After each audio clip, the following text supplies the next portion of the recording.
Originally, this level was going to transition us to farm. We would go all the way through to the dance, where Ellie and Dina share their first kiss.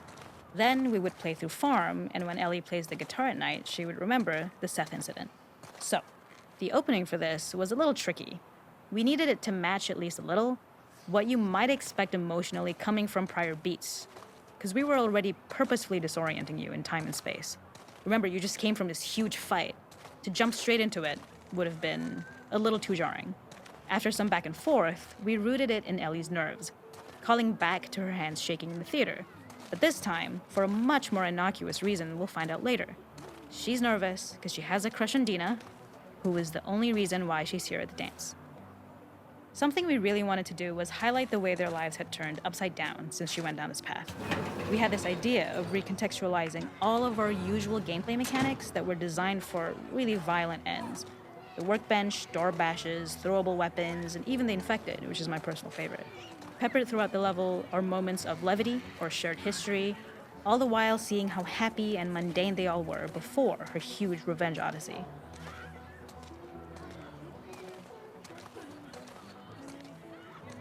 It is not a festival without one of these throwing games. This one, of course, uses our throwable system where you're often chucking explosive things or stunning things, but for a more wholesome purpose, although some people take this game really seriously. A fun aspect of this is if you did well, you could win a toy here. Ellie would place it in her pocket. If you had done this, you'd find the toy with JJ, the baby, later back at the farm. When we cut this, the toy made it through anyway because it was so cute. It is the same one you see on the tractor at the farm. Ollie the elephant.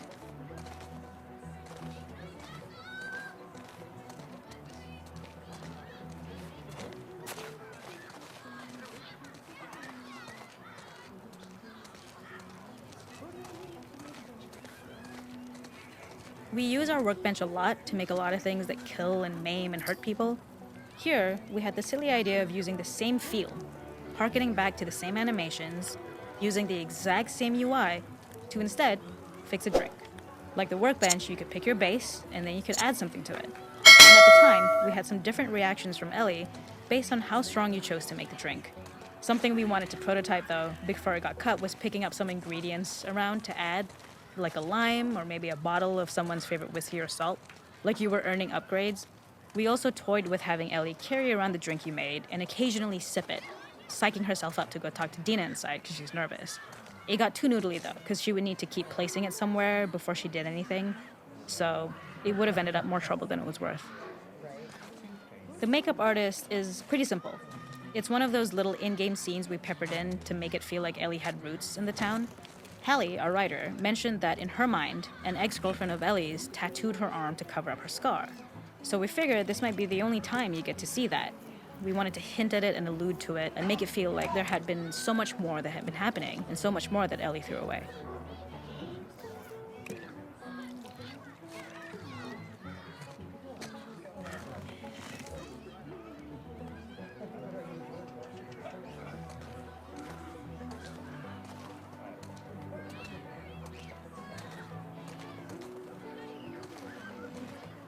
This is one of my favorite sections because I think that it achieves both the slice-of-life aspect of Jackson while also being a stark reminder of how dark the world that they live in really, really is. To attract attention and curiosity, one of the kids was supposed to make this adorable, messed up little clicker impression, and the others would giggle. We tried a version where if you got close enough, the kid might try to follow you a little before turning back. Since clickers are blind and move by echolocation, for this game of messed up tag, Ellie must close her eyes and listen for when the children give themselves away. The thought was that these kids are in relative safety. They still grow up with the dangers of clickers and runners, and all those lessons would embed themselves in the games that they play. When the festival got cut, they tried to preserve this moment and move it to the front of the game where the snowball fight is, as a tutorial.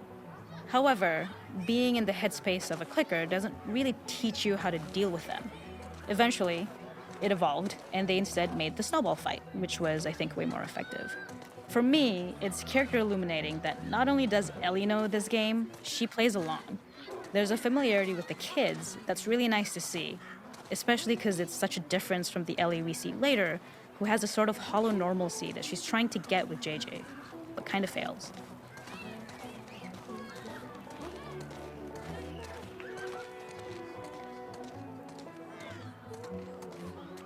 There's a hidden spot at the back that was just a bit of fun.